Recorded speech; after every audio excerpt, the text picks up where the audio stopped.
Bom dia a todos. Eu sou Ana Gabriela, engenheira da ABCP, e nós hoje vamos continuar o nosso Tudo pela Construção, um dos nossos cursos do Tudo pela Construção.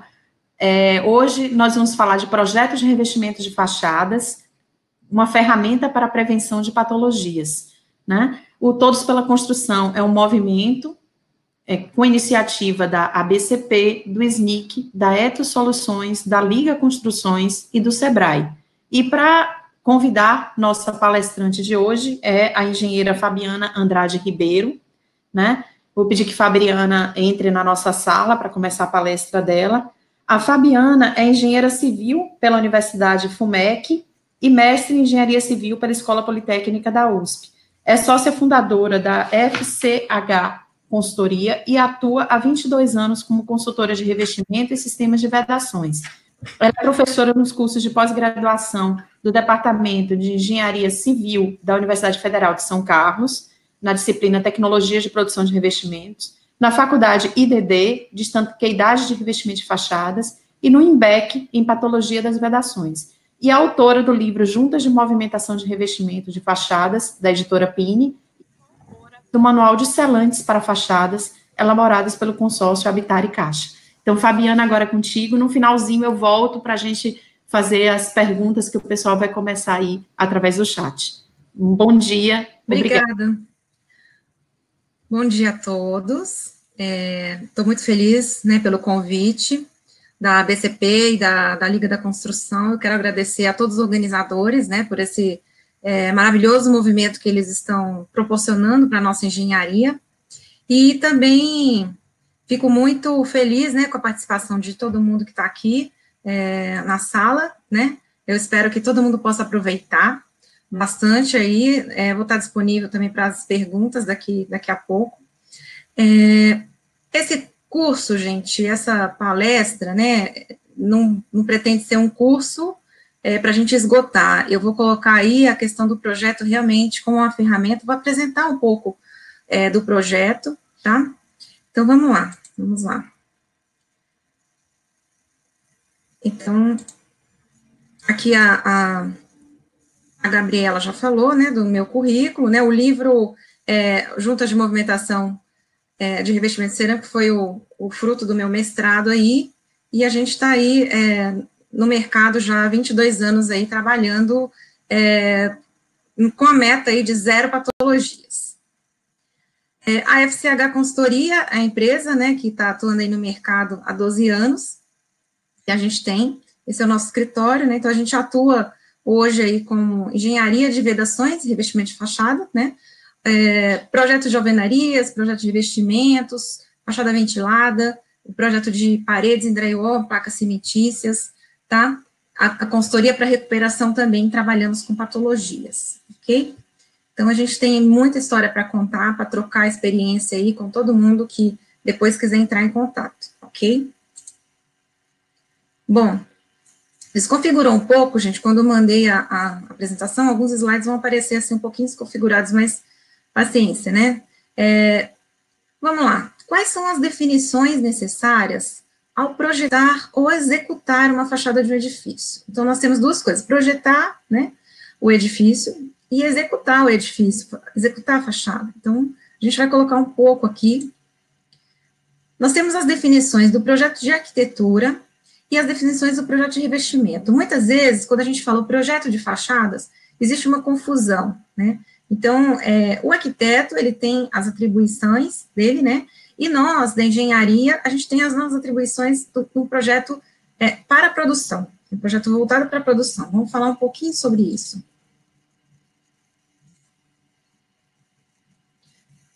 Vou ter que sair do slide aqui. Então, vamos lá. A arquitetura, ela define o estilo arquitetônico, a estética, as cores, as texturas, a volumetria da edificação, né, as paginações, né, como que vai ser a paginação, os elementos decorativos, a questão agora de conforto térmico, a questão de desempenho também, ele já tem que olhar lá atrás.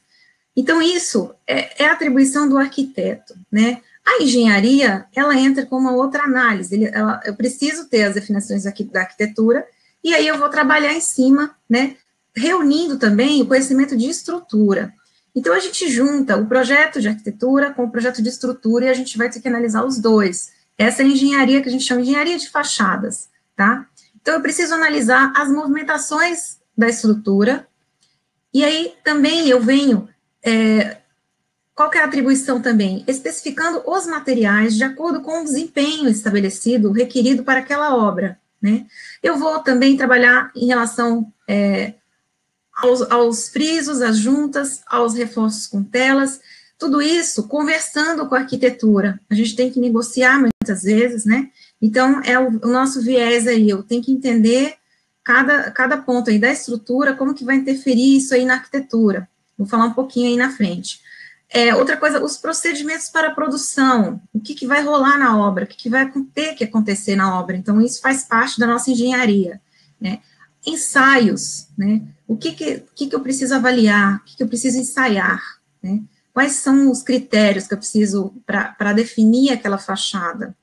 E eu também preciso definir as diretrizes para uma fiscalização. O que preciso fiscalizar, tá?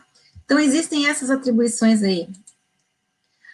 E aí, o que envolve realmente a produção, quando a obra começa, né? Quando a obra começa, depois que eu coloquei tudo num projeto, eu tenho as documentações aqui que eu tenho da arquitetura e da engenharia, eu tenho também a questão de produção.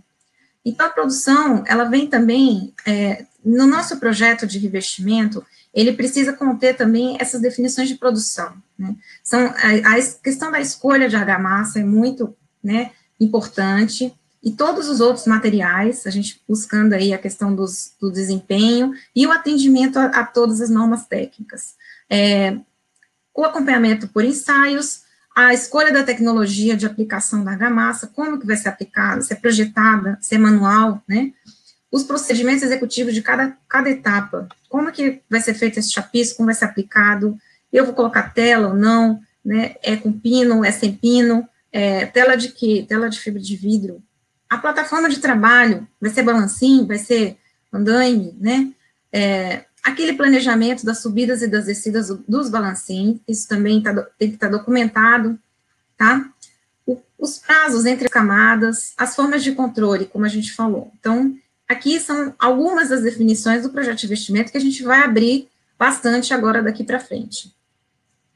Então, como eu falei, né, existe a questão, a estrutura e a arquitetura.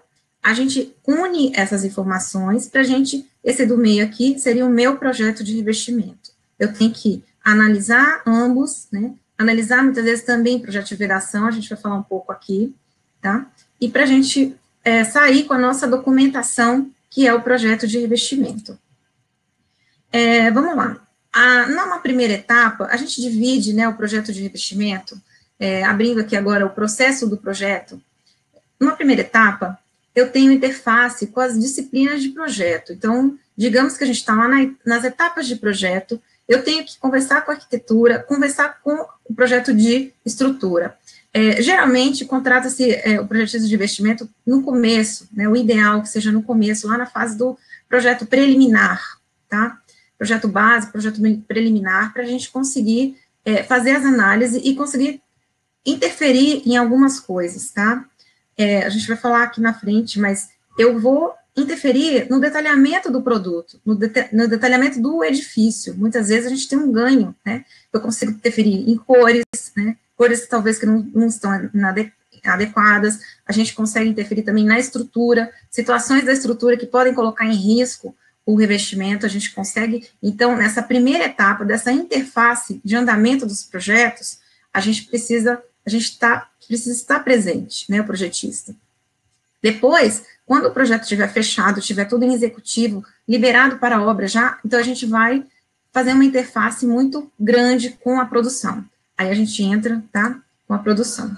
Então, aqui, ó, para a gente exemplificar o processo de projeto, eu tenho lá o estudo preliminar, né, eu vou fazer uma avaliação inicial das interferências, né, da estrutura na arquitetura. A gente precisa entender aí quanto que essa estrutura pode interferir na arquitetura. Por quê? Porque a movimentação da estrutura, ela coloca para a gente aí movimentos que podem me causar trincas, né, ou serem pesados aí de forma que vamos interferir, eu vou abrir isso aqui daqui a pouquinho, tá?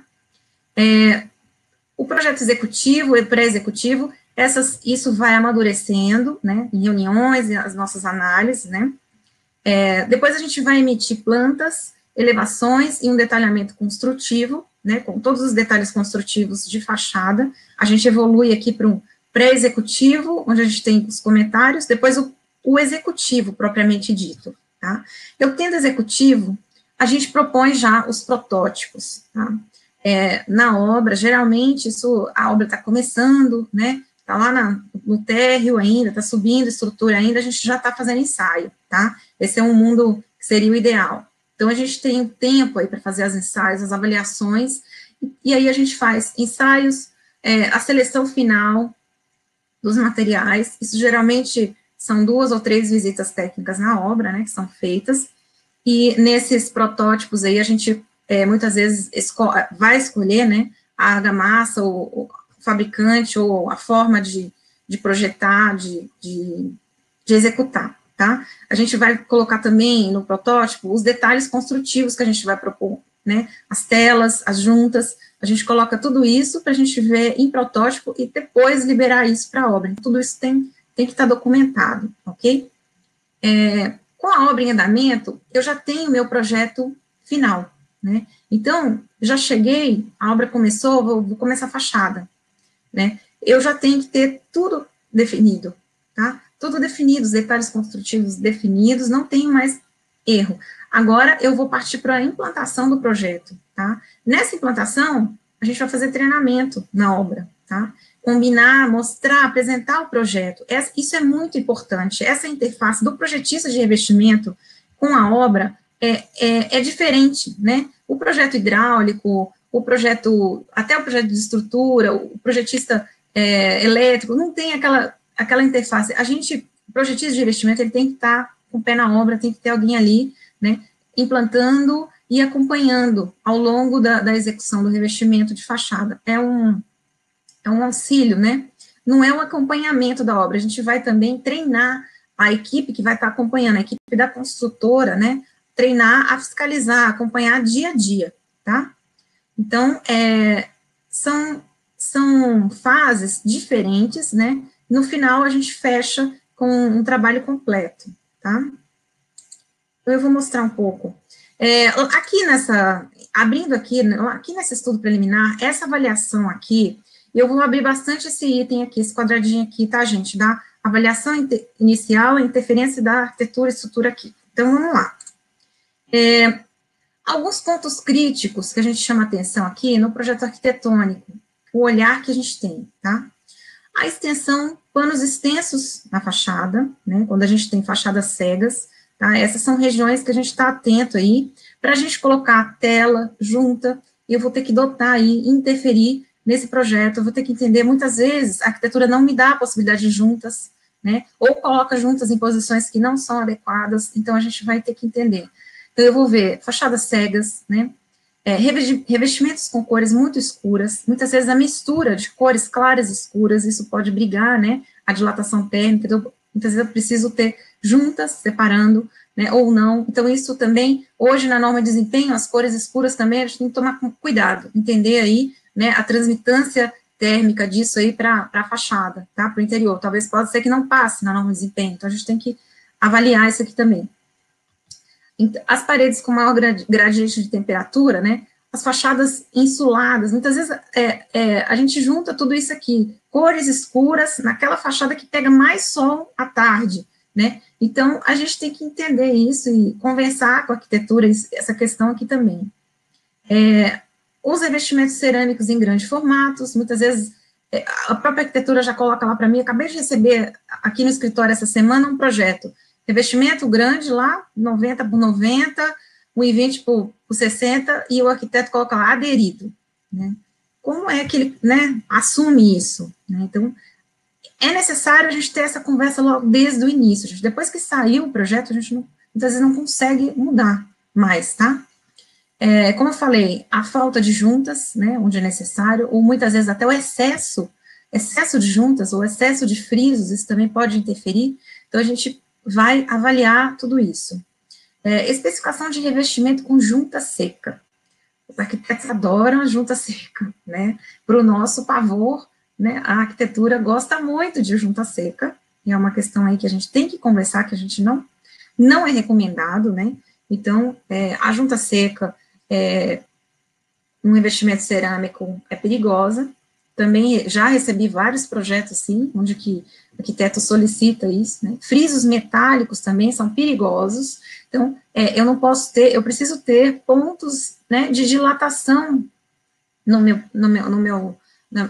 projeto. Eu preciso ter esses pontos aí para as tensões se dissiparem na fachada. Eu não posso ter um material muito rígido e isso não vai dissipar. Então, nesse momento, lá no comecinho, lá do projeto arquitetônico, a gente consegue dar o pitaco, né, dar o pitaco em vários itens ali, que antes, talvez, até de fazer as imagens da fachada, né, porque muitas vezes o pessoal fala para mim, Fabiana, eu já soltei as imagens da fachada, e aí, o que eu faço? Agora já era, Inês é morta, né, a gente não consegue resolver, então a gente precisa, quanto antes o projetista de revestimento entrar, melhor. E 80% dos casos, incompatibilidade entre o projeto de arquitetura e estrutura. Infelizmente, a gente vê muito isso. Então, quando a gente faz no processo de projeto de revestimento, a gente faz a sobreposição da estrutura na arquitetura, né? E grande parte das vezes isso não está compatível, né? Ou a estrutura está maior ou está menor, a altura do prédio, eu não sei o que acontece, muitas vezes o projeto a fachada, as elevações da arquitetura, elas são deixadas para depois, e acaba que nunca compatibiliza. Então, muitas vezes a gente pega situações também de vigas passando em cima de janelas, né, dentro de janela, então, a gente vê de tudo, né, e muitas vezes essas situações combinadas, tá, todos esses pontos aqui que eu coloquei aqui, muitas vezes a gente encontra tudo isso num projeto só. Então, esses são alguns pontos aí para a gente avaliar no projeto arquitetônico. Alguns exemplos, né, fachada cega, aqui dá para ver que caiu, né, então essas fachadas cegas também são mais críticas. A gente vê que, olha, esse prédio da esquerda, por exemplo, a fachada que é recortada, que tem janelas, não aconteceu nada, né, aqui onde tem aberturas, não aconteceu nada. A fachada cega, a gente vê que caiu tudo, né. Aqui é a mesma coisa, né? Além disso, tem a cor escura na fachada cega, à direita, né? Então, a gente consegue ver aí como que isso interfere. A questão das cores, né? Cores claras e escuras no mesmo pano, e esse pano aqui cego, né? Então, há diferentes dilatações aqui, coeficiente de dilatação aqui, né? Na direita, e na esquerda também, né? A direita é até mais crítica. Então, o que eu preciso fazer numa situação dessa, né? Eu preciso ter mais atenção, eu preciso ter juntas, né? Essa fachada aqui, por exemplo, a arquitetura não queria me deixar colocar juntas, né? Como a gente faz? Eu preciso colocar juntas, eu preciso pesar a mão aí na argamassa colante, no rigor também de controle, né? Isso aqui vai estar sujeito a movimentações diferenciais grandes, e aí eu posso ter um índice maior de esplacamento, né? Um risco maior de esplacamento. E aí, se essa fachada, então, é insulada, pior ainda, né? Nesse caso aqui, a gente vê como que a dilatação aqui foi grande. Aqui tem até a questão de EPU, né, envolvida, mas você soma EPU, soma um deficiente assentamento da placa cerâmica, né, soma com um rejunte extremamente rígido, que era a situação que estava aqui nessa fachada, e a fachada sem insulada, a tarde inteira, sem junta, o resultado é esse, viu, gente? Patologia geralmente é uma soma. Então, a gente consegue ver nessa foto aí, a soma aí das questões, né? Então, olhando a arquitetura, se eu não tenho junta nessa fachada, então, a situação é pior ainda, né? Como eu falei, a questão das juntas secas, né? Fiz um projeto recente, onde existe uma exigência de junta seca, de tijolinho. Nós fizemos, né? Desenvolvemos, fizemos uma forma de ancoragem disso, sem argamassa entre as juntas, mas foi bastante feliz, graças a Deus, está lá, em pé, um projeto que foi até premiado fora do país, né? Então, a gente precisa entender a arquitetura e atender a arquitetura, né? Mas muitas vezes também a gente conseguir negociar com a arquitetura é o melhor, né? É o melhor dos mundos. Alguns pontos críticos no projeto estrutural. Regiões da estrutura com deformações muito altas para o revestimento. Está tudo dentro da norma do concreto. Está tudo lindo. Atendendo a norma de desempenho, a norma de concreto. O que a norma fala? As deformações são até 1 centímetro. Gente, mas 1 centímetro para a alvenaria, para o revestimento, é crítico, né? Então, muitas vezes eu tenho balanços, né? As vigas com vão muito grandes, vão extensos. Gente, essa aqui desconfigurou, depois eu mando a apresentação configurada direitinho aqui, mas ela desconfigurou. A gente vai ilustrar aqui algumas situações dessas, tá? Quando eu tenho isso também, gente, aqui nesse segundo tópico, a estrutura metálica ou a estrutura de concreto pré-moldado é muito agressivo para o revestimento. Então, isso tem que ser muito estudado, isso tem que ser avaliado, tem que pontuar. Caso a caso, eu vou ter muita junta, né? Então, há de se tomar um cuidado maior nesse tipo de estrutura, ok? A norma de revestimento de cerâmica e fachada, ela fala, né, o projeto de revestimento de fachada deve levar em consideração alguns fatores importantes, entre os quais destacam o estado limite da estrutura, concreto moldado em loco, alvenaria estrutural, concreto pré-moldado, estrutura metálica, né, com vistas a inferir, né, eu vou interferir ali em possíveis deslocamentos, eu vou entender quais são esses deslocamentos excessivos, tá? É muito importante a gente avaliar esses deslocamentos, essas previsões aí de deformação da estrutura, tá? Muitas vezes o revestimento, ele tá ali sobrecarregado, né? Então, isso a gente vê muito, tá, gente? Eu vou mostrar aqui. Até fazendo esse recorte aqui na norma de fachada, gente, é obrigatório hoje, quando se usa revestimento cerâmico, ter um projeto de fachada, tá? Hoje é uma obrigação por norma, né? Tem que ter um projeto de fachada. Mesmo que ele seja feito internamente, eu preciso fazer um projeto, porque isso é uma documentação que lá na frente, se acontecer alguma coisa, vai ser exigida, né? Então, isso aí, numa perícia judicial, algum fato que aconteceu, alguma patologia lá na frente, eles vão perguntar, cadê o projeto de fachadas, né? Então, por norma, é necessário ter o projeto, ok? Então, a gente sabe, né, que na teoria, a deformação, a estrutura está lá bonitinha, sem deformação, na prática, né, a situação real é que ela vai se deformar, e muito, né, muitas vezes muito. Então, aqui um exemplo, por exemplo, uma parede sobre uma viga em balanço. Muitas vezes eu tenho terraços, né, essas vigas são em balanço, e a gente tem uma especificação de parede aqui. Eu tenho o desenho de uma parede aqui. Essa região aqui do balanço, ela vai deformar muito, ela vai balançar, o balanço balança, né? Então, a gente vai... Desculpa, gente.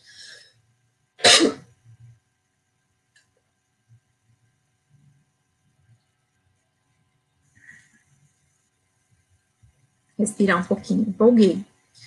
Então, isso aqui vai balançar, e aí a gente tem, essa situação foi real, né? A gente teve uma sobrecarga excessiva aí, pós-carregamento da caixa d'água, né? Distribuiu aí a tensão para a edificação toda, e esse balanço, que é exatamente esse aqui, que eu estou mostrando aqui, ele explodiu a alvenaria, né? Então, o projeto de alvenaria também, né, já teria que estar dotado aqui de uma junta aqui, a desconexão, né? Isso foi feito, uma interferência aqui, nesse caso aqui, foi uma coisa excessiva, não esperada mesmo, mas acontece, tá? Então, a gente tem sempre que olhar essas regiões de balanço, com muito cuidado, tá? Então, aqui faltou também uma junta na desalvenaria, cuidado na alvenaria, tá? Talvez um reforço na alvenaria, né? Aqui a gente mostra em linha azul aqui os limites da viga, né? E aí a gente tem que dotar isso aqui de junta, né? Junta abrindo o embolso até o fundo, né? Nesse caso aqui tem que abrir o embolso até o fundo, né? A gente discutiu isso numa live ontem, né? Mas muitas vezes esse embolso aqui, olha a espessura desse embolso, gente, isso aqui, né? Tá com 6, 7, sei lá, às vezes até 8 centímetros, né? Então, nesse caso aqui, eu precisaria cortar mesmo até o fundo, tá? Outra região aqui que também de certo está no balanço, né, também um terraço, né, então o revestimento cerâmico está confinado aqui, mas essa região balançou, e aí a gente está vendo aqui o que aconteceu, né.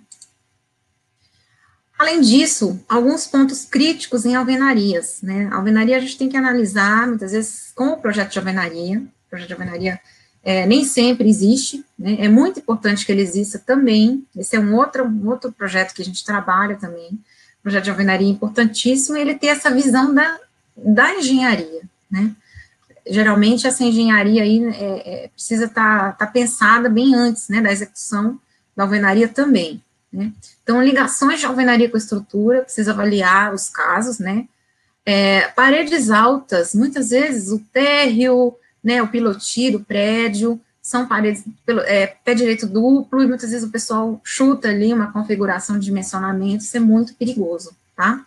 Muito perigoso, tem que ter, é uma alvenaria estrutural, tá? Paredes muito extensas, platibandas, né, muretas de gradil ali, de peitoril, de garagem, né? Então, área de pilotis, essas paredes extensas e sem juntas, ou platibandas, né, são paredes que requerem aí um cuidado maior, eu preciso dividir esses panos, geralmente se divide de 8 a 10 metros na alvenaria, isso não é nem no revestimento só, eu preciso dividir a própria alvenaria, né, já. Então, também preciso entender, a gente tem uma visão, tem que entender também a alvenaria, né, não só o revestimento, essa alvenaria está atendendo, ok? Paredes penduradas, muitas vezes eu tenho uma janela e aquela parede em cima está lá, sem nenhuma estrutura, não tem onde, então isso tem que ser ancorado na estrutura, tá?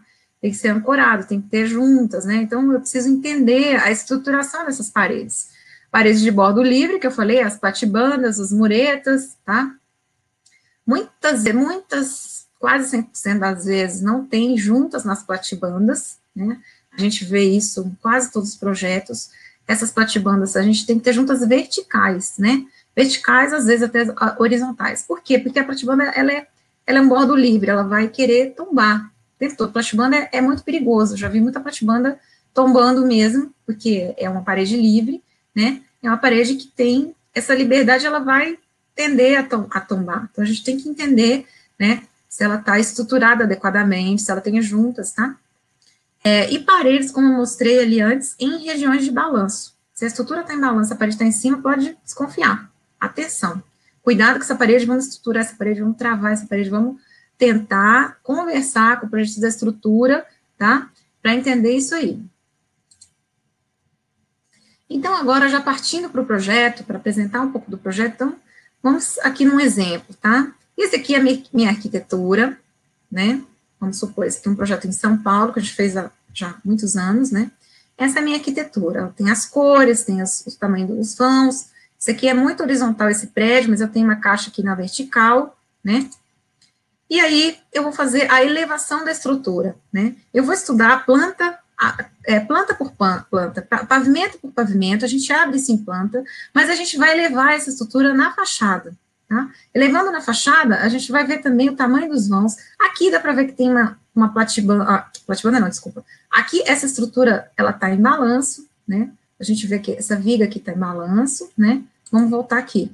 Né? Nessa região aqui, a gente tem aqui essa região em balanço aqui, né?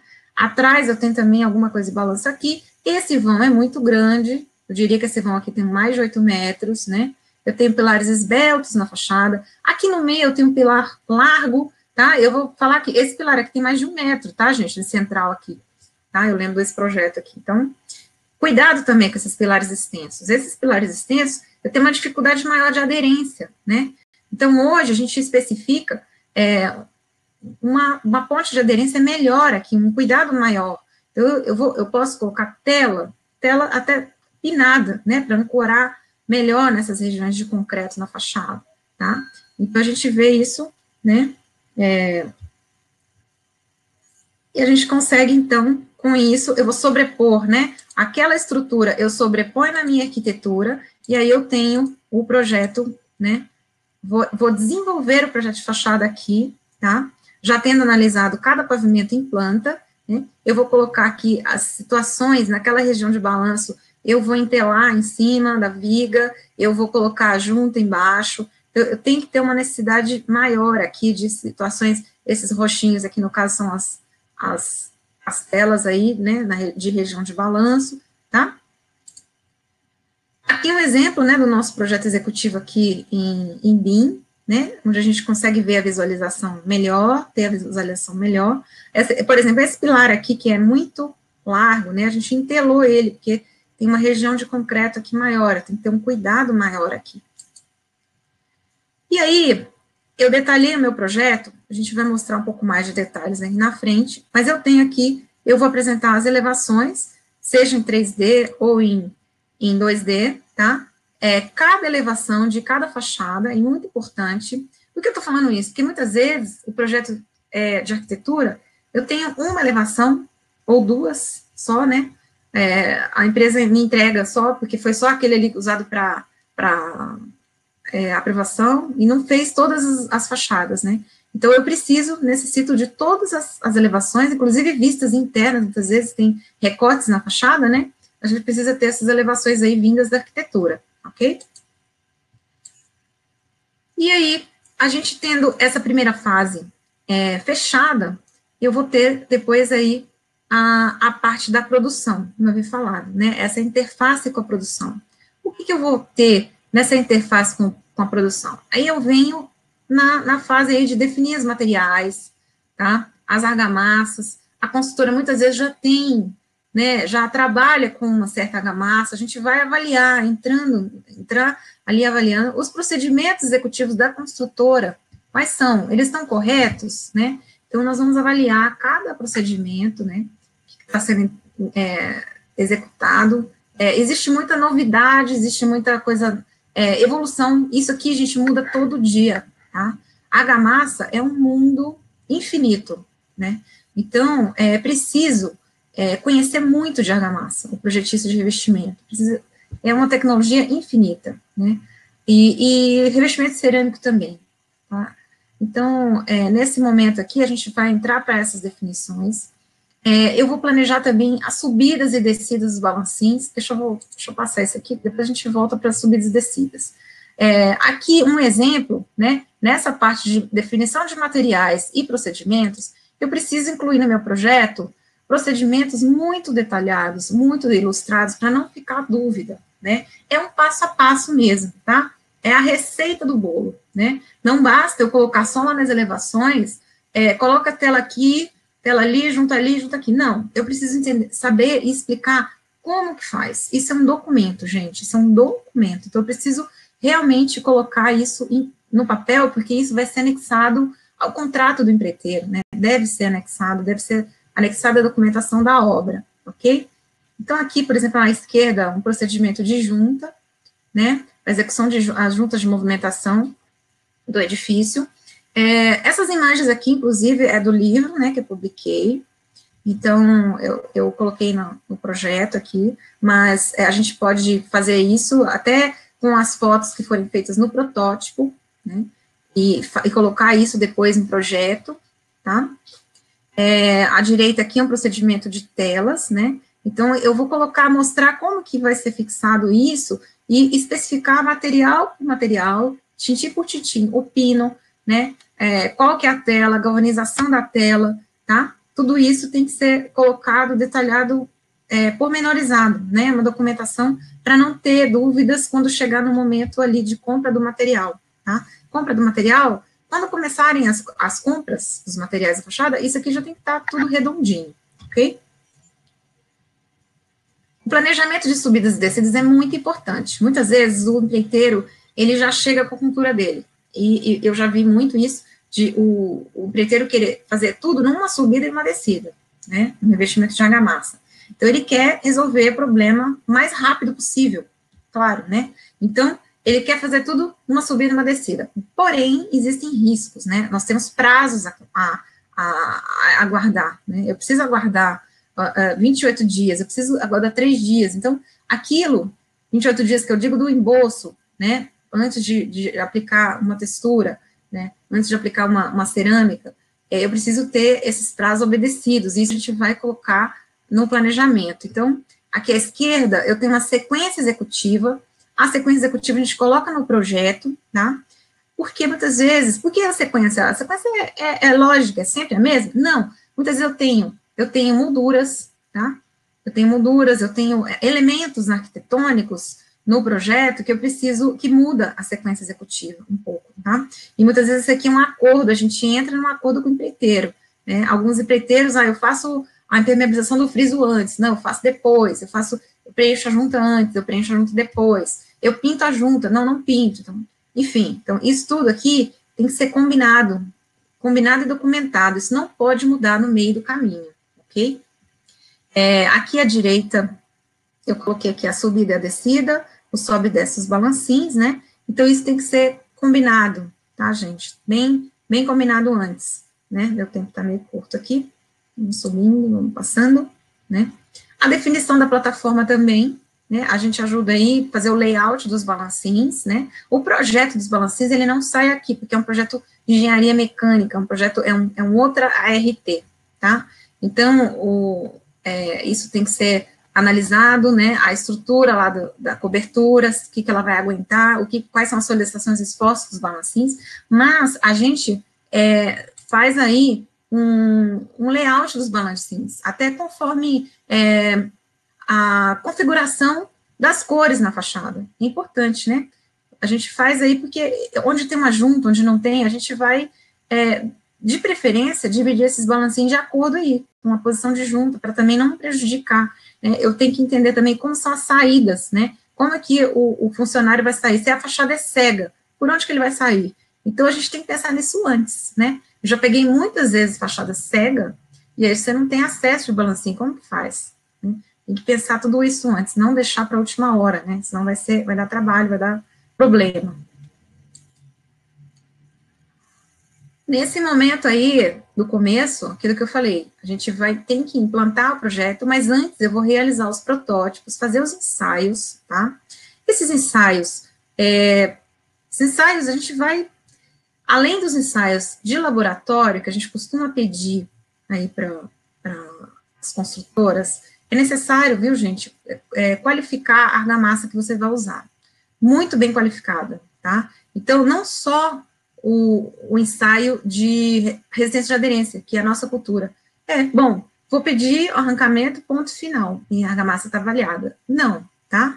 Eu preciso avaliar em laboratório, né? Eu preciso entender, conhecer qual que é a argamassa que eu estou usando, que eu vou utilizar, né? Então, a NBR 13281, que é a argamassa que a norma que classifica, né, e caracteriza toda a argamassa, eu preciso pedir esses ensaios, tá?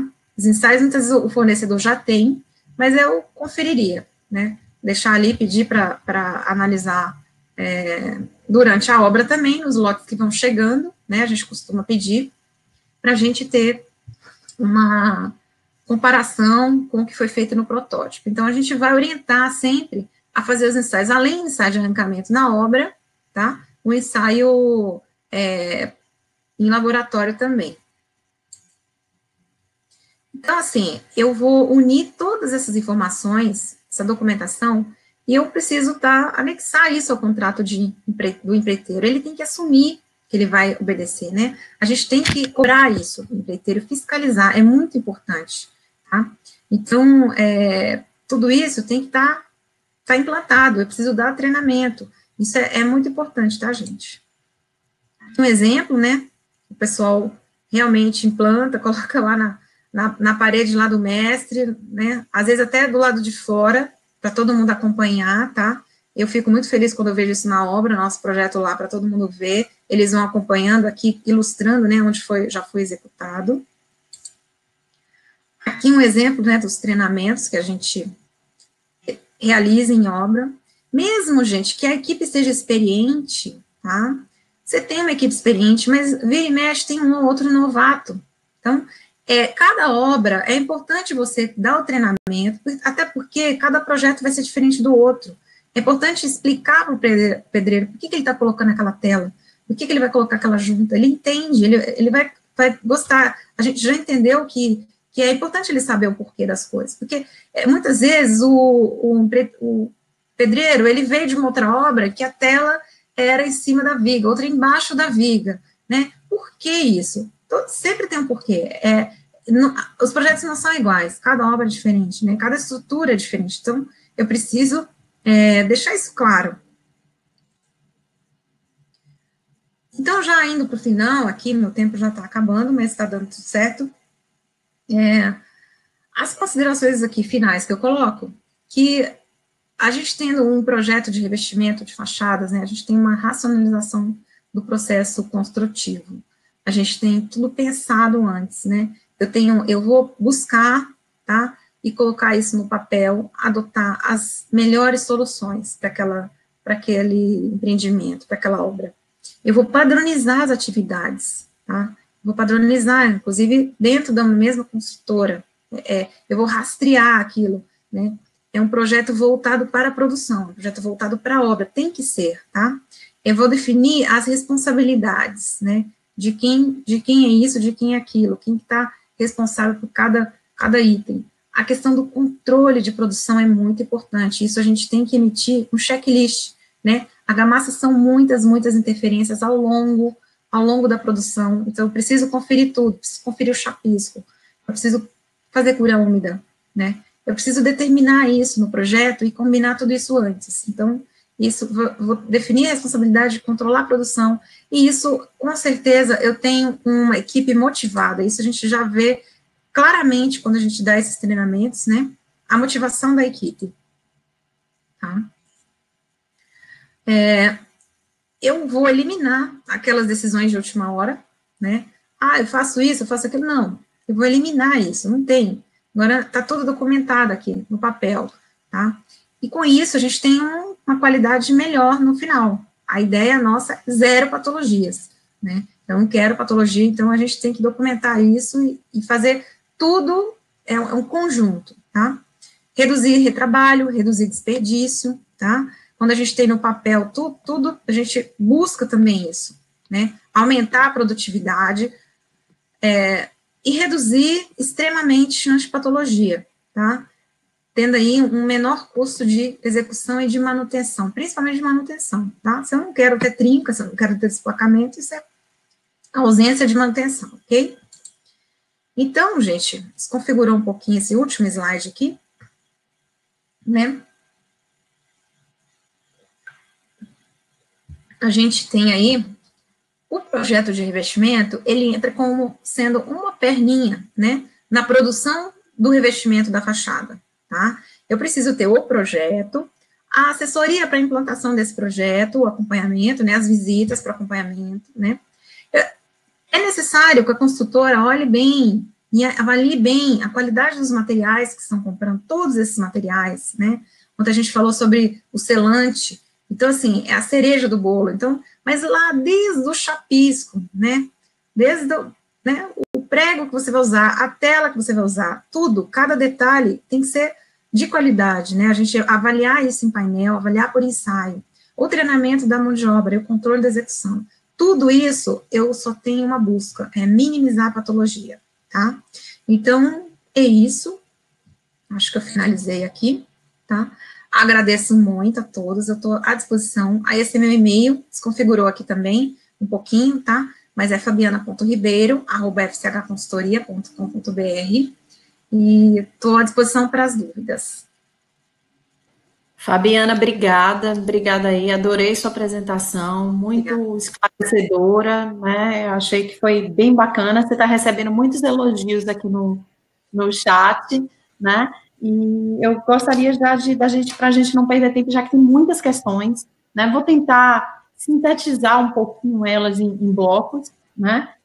Vou começar do fim para o começo, porque acho que é uma dúvida, assim, geral, né? Foi uma pergunta até do Ronaldo, agora recente, né? Ele pergunta assim, se o projeto de fachada bem detalhado é a alma do negócio. Aí eu vou além, né? O que é necessário para você ser um bom projetista de fachada? Né? Qual é a formação necessária? Tem gente que pode morar em algum lugar que não tenha projetista de fachada. Você diz, não, eu bora começar a projetar fachada. O que eu preciso? É um projeto tão importante, ele é a alma do negócio mesmo, e onde é que eu busco esse profissional? Tá. Excelente pergunta. Porque, assim, o que a gente vê no mercado, há uma falta, né, de projetistas. Porém, o projetista de revestimento, ele precisa ter uma bagagem muito grande de argamassa, principalmente o fundamento aí dos materiais. A argamassa, né, eu vejo que a maioria dos projetistas ou consultores da área, ou eles têm no mínimo mestrado, né, mestrado, doutorado, a gente tem aí espalhados aí pelo Brasil, são professores, né, por que isso? Porque, gente, a argamassa, ela é terrível, ela é melindrosa, né, a gente realmente foi a bagagem aí de anos que deu a gente aí condições de dar suporte aí, porque a argamassa, ela varia, tem variações, a questão de clima, né, então, quem tem essa vontade de ser projetista, ele precisa buscar se aprofundar em argamassa, em tecnologia de argamassa, tecnologia de materiais, cerâmica, né, então existem pós-graduação, aqui na USP tem uma pós, né, a professora Messi sempre, quem está aqui, né, em São Paulo, né, no nosso caso, né, mas a gente tem aí pelo país, tem uma outra pós que eu também ministro, que é em São Carlos, né, a gente forma também o profissional para isso, né, na Federal de São Carlos, né, então, a gente tem várias pós aí que tem uma bagagem, precisa ter uma bagagem, porque precisa entender dos materiais, das normas, precisa entender profundamente das normas, principalmente. Certo, então, o profissional precisa ter uma formação além da formação básica. Além da graduação. Da graduação, né? Tem muitas questões aqui, eu vou tentar sintetizar. Ângelo fez uma pergunta, Ângelo Juste, né, nosso colega. Legal. Ele está aqui, tem muita gente conhecida aqui fazendo perguntas. Não vale pergunta do Ângelo, não vale. O Ângelo perguntando assim sobre argamassa estabilizada para emboso e base para revestimento cerâmico, né? O que você acha? Aí Renato Saad já colocou a posição dele, e Sávio, que foi com meu colega lá na UNB, veio um pouquinho depois de mim, lá de João Pessoa, dizendo que eles têm usado. O Ângelo disse que o uso em Recife ainda está de forma um pouco tímida, e aí eles queriam sua opinião sobre o assunto, assim, tentar ver se a gente abrange os três, assim, numa mesma resposta. Bom, eu vejo que a argamassa estabilizada, ela é uma coisa que está se aperfeiçoando a tecnologia, né? A gente tem ainda uma lacuna na questão dos ensaios, né? Eu ainda tenho muito medo da argamassa estabilizada, confesso, tá? Porque eu tenho visto muita patologia ainda, principalmente fissuração, né? Então, como é que é o controle disso? Como é que é o controle daqueles aditivos ali que deixam a argamassa ficar 72 horas, né? Então, eu posso, numa mesma fachada, aplicar um material que tem menos ou mais aditivo, isso pode dar um BO. Então, eu ainda fico meio reticente, confesso que aqui em São Paulo não é uma cultura muito grande de usar, mas eu vejo muito isso no sul, né, no interior, eu tenho visto cada vez mais crescente, então vai ser uma busca que a gente vai ter que fazer junto aí, se abraçar, trocar ideia, viu, Ângelo?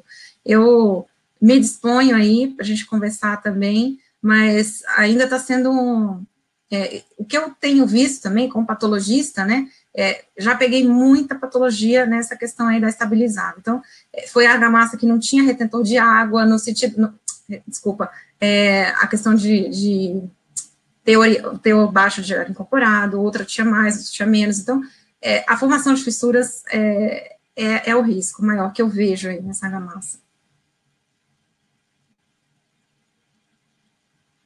Sumiu o seu áudio.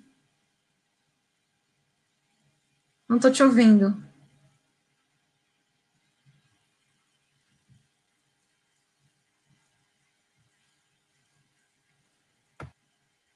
Agora sim. Acho que agora... Pronto. Eu liguei, desliguei. Tem uma colocação, na verdade, uma pergunta do George, né? Ele pergunta quem deve estabelecer os parâmetros de desempenho da argamassa. Quem deve definir esses parâmetros? É o projetista? O fornecedor? No projeto. O fornecedor deve fornecer parâmetros, e se você resolver, como o Renato colocou, rodar, você não achou nenhuma argamassa no mercado que atenda aos requisitos que o projetista exigiu ou colocou no seu projeto como básico, você pode optar por rodar essa argamassa em obra, usar cal, né? Como é que quem é que deve estabelecer isso aí? Nós, projetistas de investimento, estabelecemos, porque a 13281 ela é muito aberta. Ela é muito aberta, toda a argamassa vai atender aquela norma, só que não acontece assim, né? Aquela norma, a 13281, ela é para toda a argamassa para alvenaria, né? Ela é argamassa. Então, eu preciso, para a fachada, né, eu preciso estabelecer ali quais são os limites, tá? Então, a gente estabelece isso em cada projeto, a gente estabelece as faixas, né? Faixa de resistência à compressão, faixa de resistência à tração, e a gente vai buscar no mercado, né, essas argamassas na indústria. Muitas vezes, eu consigo ajustes da indústria, tá? Então, muitas vezes, eu avalio a ficha técnica daquela indústria, avalio depois em protótipo e não atende. Acontece muito, né, esse tipo de situação. E a gente já conseguiu, né, várias vezes, uma melhora no produto, né? Quando a gente faz o protótipo, gente, joga água no seu protótipo, tá? Eu tô falando isso, o pessoal de argamassa vai querer me matar. Mas, olha, joga água no seu protótipo e observa. Fissurou? Não dá para aceitar, entendeu? Então, existem recursos de ajustes nessa argamassa e a gente vai solicitar isso. Se a gente não conseguiu, parte para outra argamassa. E aí a gente vai conseguindo, né, encontrar a argamassa melhor. O ideal é buscar a argamassa perfeita, né? Mas a gente estabelece aí esses parâmetros. Então, o projetista deve estabelecer os parâmetros e buscar a argamassa que mais se ajuste aos parâmetros. Isso. Né? Tem uma outra pergunta aqui também do George, George fez algumas perguntas, a Stephanie até complementou, ele pergunta se usar argamassa com a massa específica um pouquinho reduzida, né, garantir as condições de absorção de água, estanqueidade, tudo isso aí. Desculpa te interromper, não entendi o comecinho da pergunta. Se as argamassas, o uso de argamassa com massa específica menor, né, mais reduzida, garantindo as condições, né, estanqueidade, absorção, se ela pode deixar os sistemas mais leves. E aí a Stephanie argumenta que tem que chamar atenção para as questões térmica e acústica que podem estar sendo prejudicada com esse uso também, e aí é só para você comentar. Ah, a Stephanie tá aí, já vi ela. Obrigada, Stephanie. Ela tá aí. A Stephanie, ela tem mais bagagem para responder sobre a argamassa que eu. Argamassa é alvenaria. Né? Argamassa é Stephanie, Então, assim, o que eu vejo, bom, densidade menor, então a gente vai ter um teor de ar incorporado maior, cuidado, né? Cuidado, o teor de ar incorporado tem que também ser avaliado aí, né? Uma faixa de 20%, ou seja, se eu tenho, como eu já vi, 30% de teor de ar incorporado, eu tenho um risco, né? De baixar a resistência da argamassa, tá? Então, se eu abaixo aí a resistência de argamassa com pressão, a resistência à tração dela vai cair, então tem que tomar um cuidado. Então, isso é um equilíbrio, né? Tem que ser feito.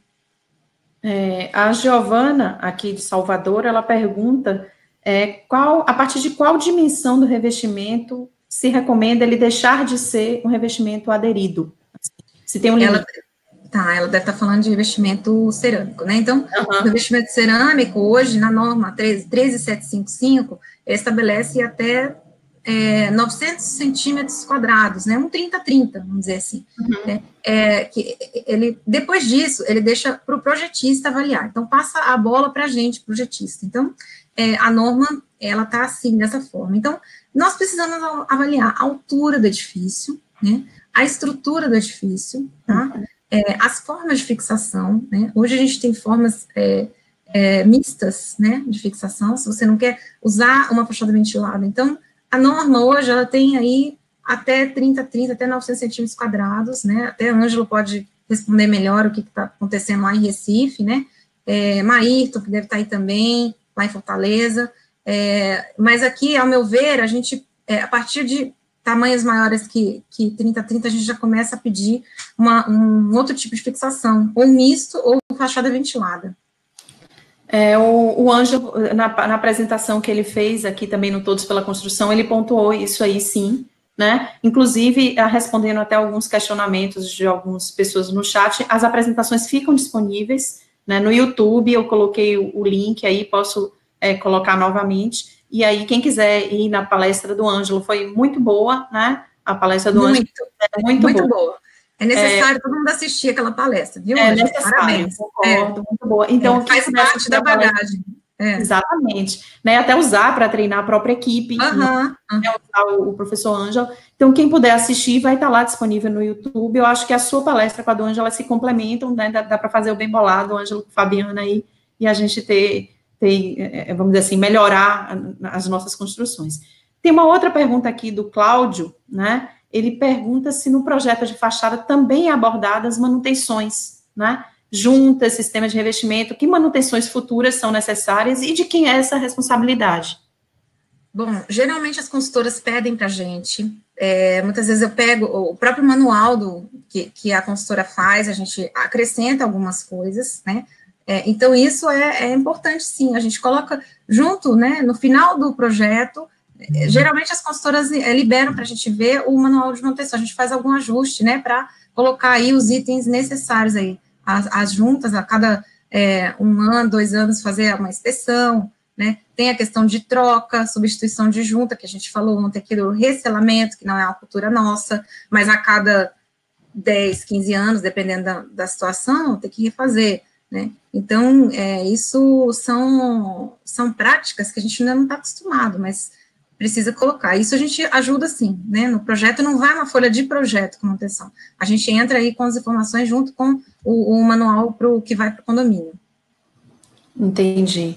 Tem mais algumas perguntas com relação a ensaios, né, testes em argamassa fresca, no momento do recebimento, né, que testes que é recomendável a gente fazer no momento do recebimento da argamassa para garantir, né, que aquele lote, o desempenho do lote seja satisfeito. Tem uma outra pergunta, já essa altura eu já me perdi de quem foi, não sei se foi do próprio George, que pergunta no caso da argamassa endurecida, que ensaios da argamassa endurecida você garante? Basta um ensaio de tração? Que comportamento, que tipo de ensaio já no estado endurecido? Então, para a gente finalizar aqui, que o nosso tempinho de perguntas vai terminar, a questão de ensaios no estado fresco e endurecido. Endurecido a gente tem um problema, né, endurecido a gente tem, talvez ele tenha perguntado isso por alguma questão de patologia, né, de avaliação, aí são ensaios que a gente tem que levar para microscopia no laboratório, né, o SAD pode até responder melhor isso, mas a gente tem, por norma ali, eu tenho um ensaio de arrancamento, né, se for uma questão de patologia, ele vai ter que realmente buscar o IPT para fazer aqueles ensaios de microscopia, para entender a questão de vazios, né, a reconstituição do traço, tá? Então, são algumas formas aí da gente avaliar. Durante a obra, a argamassas frescas, eu faço questão, nos nossos projetos, assim, hoje, de indicar para os clientes fazer, pedir a cada lote, a gente precisa ter, né, hoje, eu falo hoje porque antigamente a gente não tinha essa necessidade, mas eu vejo que está variando, sabe? Então, problemas de lotes a gente já teve. Então, eu recomendo fazerem, né, para a gente avaliar pela 13281, que é a caracterização. Então, você pode pedir ali, a maioria daqueles ensaios ali, da 13281, vai ser um pacote de ensaio, né, vale a pena. É uma documentação que você vai ter antes, né, ao longo da obra você vai ter ali, mas se caso aconteça alguma coisa lá na frente, você tem essa documentação, tá? Entendi. Alguns estão pedindo que você responda as perguntas por e-mail, eu vou pedir que façam o contrário, que mandem para o seu e-mail os questionamentos. Pode mandar. Podem ter ficado sem responder, porque eu tive que, infelizmente, o tempo é muito curto, tem muitas questões, a gente acaba perguntando, né? Aí, quem puder, mandar para a Fabiana. Fabiana, eu queria lhe colocar aí à disposição para você encerrar, e depois eu volto só para a gente fechar a sala. Pessoal, muito obrigada. Vamos lutar aí por fachadas sem patologias, né? Os patologistas que me desculpem, mas a gente tem que minimizar essas patologias, né? Mas eu fico à disposição, tá? Para quem quiser também conhecer melhor o projeto de investimento, tá? Fico à disposição aí para as perguntas. E muito obrigada a todos aí pela participação. Vi muitos queridos aqui, amigos, colegas aí, tá? Abração a todos. Eu queria também agradecer a você, Fabiana, foi muito boa a apresentação. Queria agradecer a todo mundo que pôde participar aqui da sala, dizer que a apresentação vai estar disponível provavelmente a partir de amanhã né, no link do YouTube que eu coloquei aí no chat, e dizer que esse curso, essa palestra, ela faz parte do Todos pela Construção, né, que é um movimento liderado, né, pela ABCP, pelo SNIC, pela Etos Soluções, pela Construliga e pelo Sebrae, né, e dizer a todos que acompanhem que a gente vai ter mais apresentações aí na sequência, são 100 cursos no total. Muito obrigada a todos. Obrigada, gente. Tchau.